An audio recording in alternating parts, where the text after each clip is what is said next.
Broken Podcast. We've been talking a lot about toxic relationships and things of that nature, and we got some female perspective coming in here. So we're gonna go with anonymous for today. So, good evening, anonymous. How you doing? Good evening. Good. How about you? I'm good. Yeah, you know, we were talking a lot about toxic relationships and things of that nature, and you know, I had Johnny on the first couple episodes, and we talked a lot about, you know, from a guy's perspective and toxic relationships and you know, kind of our interpretation of that. But you know, we've seen plenty of them out there. We know, you know, females out there on your side. You see toxicity all the time as well. So it's definitely not a one-sided story. So I wanted to open up this episode and really jump on the sword, because I know I've met guys, I've interacted with guys that, you know, have been toxic. I've been toxic myself at some point in time, so whether it was through passion or whatever. So I was hoping that you might be able to shed some light from a female's perspective and kind of let us know, you know, some of the things that you've seen out there throughout your life and experiences. So. Yes, I have seen and been through it. Haven't we all? Haven't we all? Yes. Well, I think go. Please go ahead. Like you said, it works both ways. It surely does. You know, Mm-hmm. the emotions kick up. It's not easy, especially trying to co-parent with different personalities. Mm-hmm. So that's where I'm at right now, myself. Mm-hmm. Yeah, and we see that probably more than anything, right? It's the co-parenting is a really big thing. I see that with my friends, family, the different personalities and some of the toxic behaviors that come out there. So let me ask you, like, for again, from a female's perspective and everything within that female realm, right? You know, what do you think bothers you the most about, you know, that toxicity level? You know, a lot of this is all about, you know, the impact that it has on children, right? Because that's ultimately who pays for it the most. So what do you think is... That's my... Yeah. Mm-hmm. What do you think's been the most impactful, most disturbing, I guess, we'll use for lack of a better term, that you see out there when it, you know, in terms of toxicity, with, you know, interacting with another individual? When it comes to co-parenting, or I think it affects the children extremely bad. Mm-hmm. If anyone gets hurt the most, you know, it's definitely the children who end up getting hurt the most. And you think they don't hear or see things, but they're a lot, you know, smarter. Right. And definitely follows them through their childhood to adulthood, and could possibly, you know, continue from there when they have their children. So Right. I think they hurt the most from it. Yeah, no, and I agree. And we were talking about that in one of the other in the previous podcast about you know, do you think that, you know, the way you're brought up in life, right, and your upbringing, right, because, you know, I know plenty of people, including myself, who are around toxic childhoods. Do you think that contributes to, you know, becoming a toxic parent yourself? Do you think, you know, being surrounded by, you know, whether it's male, female, a toxic parent, that kind of correlates to how you present yourself and how you conduct yourself in a relationship later on in life? Or do you think it's more of kind of just certain people don't get it, I guess, for lack of a better word, and don't see the trees through the woods that, you know, they're impacting their children's lives? I think I see a lot of both, but Mm-hmm. definitely a lot of people I see are definitely have some childhood Trauma. Yeah. That's the best word to put that. Definitely plays when, they become parents. Sure. And no matter how they say that they won't let that happen or it wouldn't happen or they can't see it still, even that they're doing it, I think, that plays a big role. Mm-hmm. Maybe not in the same way. Right. But definitely Contributing plays a role factor. in how they parent, yeah. Yeah, yeah. So let me ask you, in your experience, so, I know, from my perspective, when passions get high, right? When passions are high and, call it a heated argument, or, maybe there's a fight over, something to do with a decision based on your children or things of that nature. What type of toxic traits have you seen that you personally feel are toxic from, your perspective, from male to female, like from the speaking from a female perspective to the male perspective, like what have you seen over your time that you consider to be, pretty toxic behavior when you're, speaking to somebody, whether it's in a passionate moment? If you could think of an example of that. I don't know if anything comes off the top of your head, but the whole purpose again of this is, to learn to grow, right, and jump on the sword and learn to grow. So none of us are perfect, and I know I'm not perfect.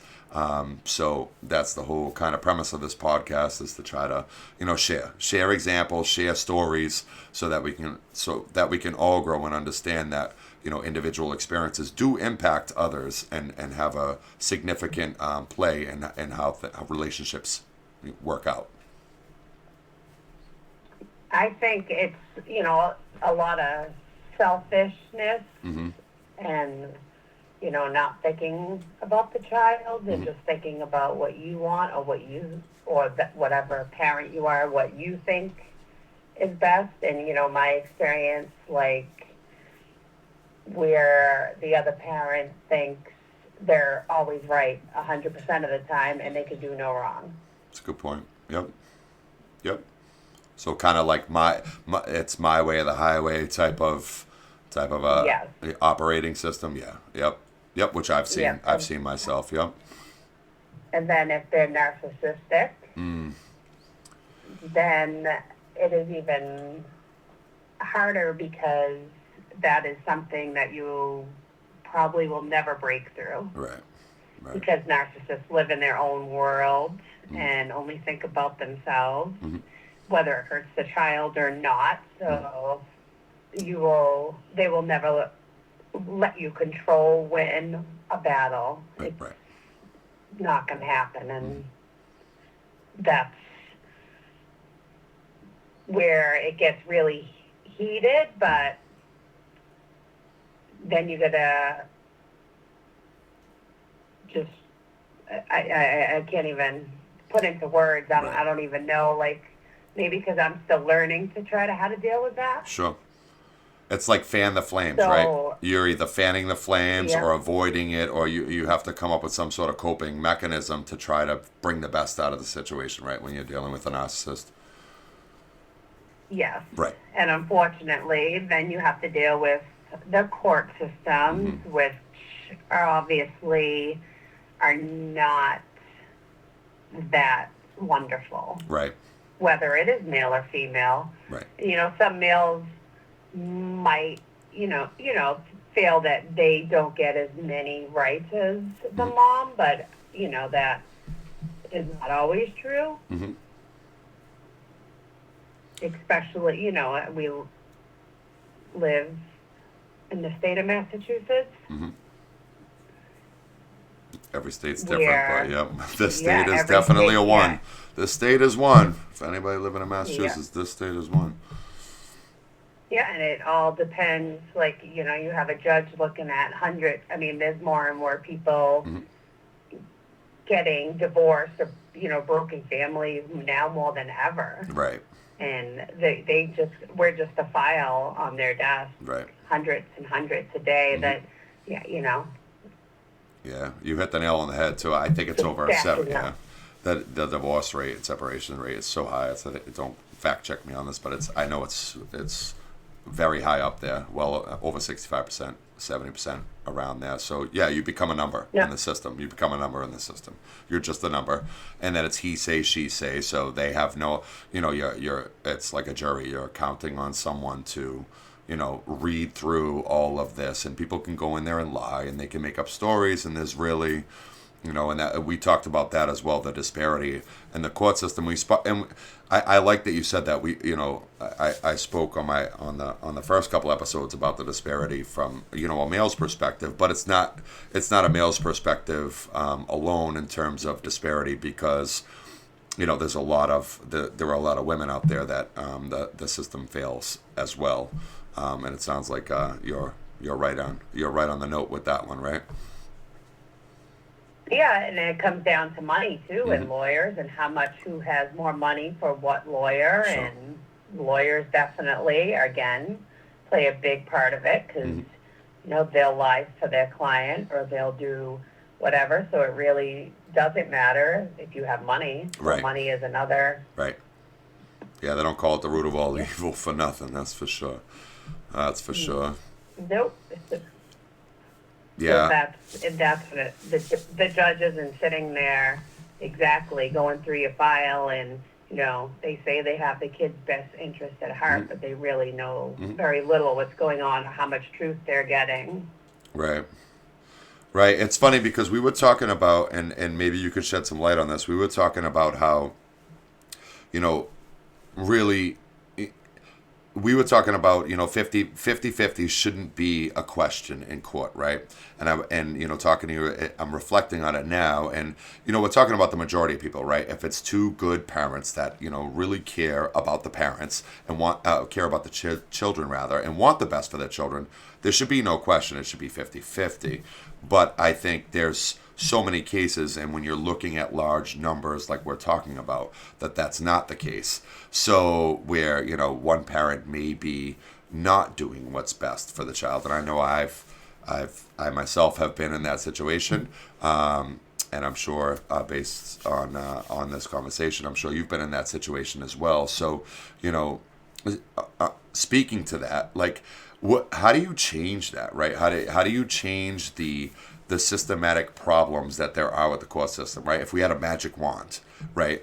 How do we change the system that's so broken, with such mass numbers? Do you have any insight on that, on how we would do that? Because it really seems like, it fails a lot of people, and it feels like it fails more people than it helps people in those type of relationships, because they don't know that individual. I don't know if that on people on that individual basis. I don't know if it's, two people have to sit down, they got to speak to somebody, or I don't know what the answer is. And I was just curious, from a female's perspective, do you think there's a better way that process could play out, where it would be more manageable, to kind of get a real understanding of what's going on in that family dynamic, and which person is really looking out for the best interest of the kids?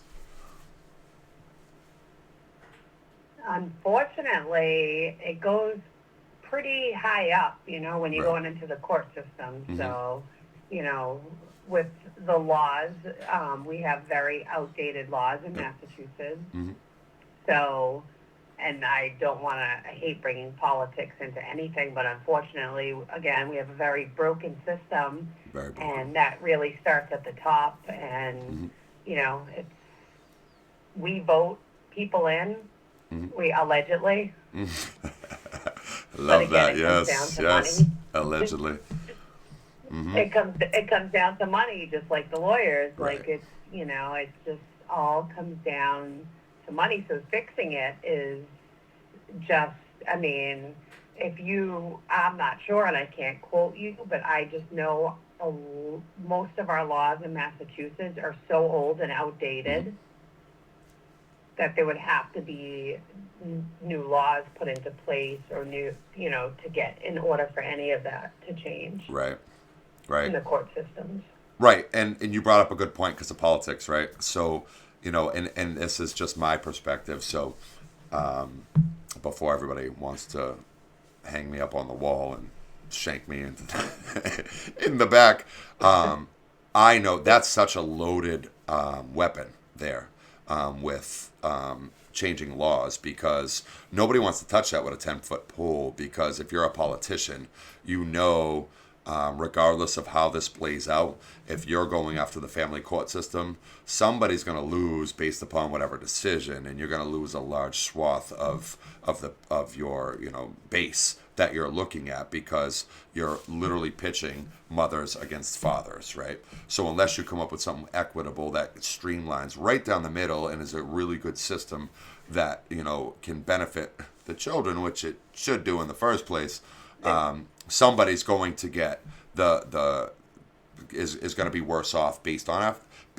after the fact, right? So nobody wants to touch that with a 10-foot pole. We know all politicians, all they care about is keeping their progression going. So nobody's touching that with a 10-foot pole, which is kind of like the elephant in the room. They're just thinking about their next election. Right. Right. It's the elephant in the room. And the judges too. The judges are, Yep. So that's a good point. The politics. I'm glad you brought that up. The politics side. A lot of the same judges are in the system. Right. Yeah, they're elected in, and they're all tied to each other. The DA. And as well as I know, a lot of these judges in Massachusetts have been in that same position for a very long time. Yep. And they do have the mediators. I mean, that's their solution, to not get in front of a judge, but right. But how desensitized do they become? That doesn't work out very well either. You end up in front of the judge. Right. But how desensitized do all of them I don't come? know if it's. I don't know actually how the mediators get their jobs, or who, how much education they have, or what the credentials any of that. But I remember telling one mediator in mediation. I remember telling one mediator, I said, your mediation skills are minimal at best. So I'm going to leave the room right now, and I will be more than happy to speak to the judge. And I'm sure that didn't play out for me well when they wrote that down and sent that up to the judge, but it was a very one-sided conversation, and the mediator, I had no interest in continuing the conversation with them. So, and that's why I was asking you, about the whole desensitization, because how desensitized are these individuals that interact with all these individuals that are just at each other's throat? They are toxic to each other because, there's money involved, there's custody involved, there's all the, you get into divorce, there's houses involved, cars involved, all these things. So how do you keep a pure, clean conscience when you're making a decision and make the best decision for those people, when you're seeing cases and cases and cases a day, and all that toxic sewerage is being spilled all around you? That's why it's the Broken Podcast. That's why this shit is broken. That's why community is so important.